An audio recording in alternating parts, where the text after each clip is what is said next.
চলো তোমাদের কাছে একটা নতুন ভিডিও নিয়ে চলে এসেছি। দীপাবলির আলপনা তোমরা কি করে দীপাবলির আলপনা দেবে সেটা আমার চ্যানেলে একবার দেখে নিও। যদি ভালো লাগে অবশ্যই লাইক কমেন্ট এবং সাবস্ক্রাইব করে নিও। তো আমি এখানে ফার্স্ট আলপনাটা দেওয়ার জন্য ফার্স্টে আমি একটা বড় গোল শেপের একটা রেড কালার করে নিয়েছি। ওইটা এশিয়ান পেন্টের কালার দিয়ে আমি করেছিলাম।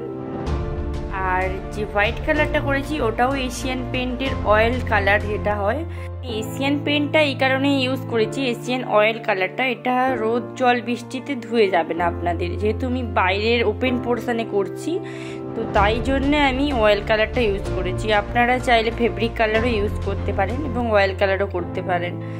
তো চলুন, ফার্স্ট আমি করে নিয়েছিলাম রেড কালার দিয়ে গোল যে শেপটা, সেটা করার পর আমি এখানে চকের সাহায্যে হোয়াইট কালারের চকের সাহায্যে গোল গোল রাউন্ডগুলো আগে করে নিয়েছি। তারপর দেখুন এখানে আমি ডিজাইনগুলো করছি।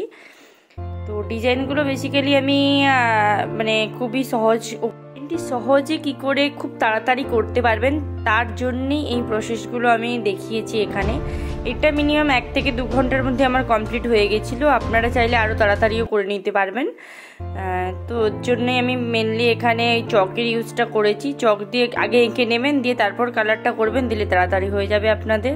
বন্ধুরা, কেমন লাগলো ভিডিওটি? যদি ভালো লাগে অবশ্যই লাইক কমেন্ট এবং শেয়ার করে নিন, এবং আমার চ্যানেলে যদি নতুন বন্ধু হয়ে থাকেন অবশ্যই সাবস্ক্রাইব করে পাশে থাকুন। থ্যাংক ইউ সবাইকে।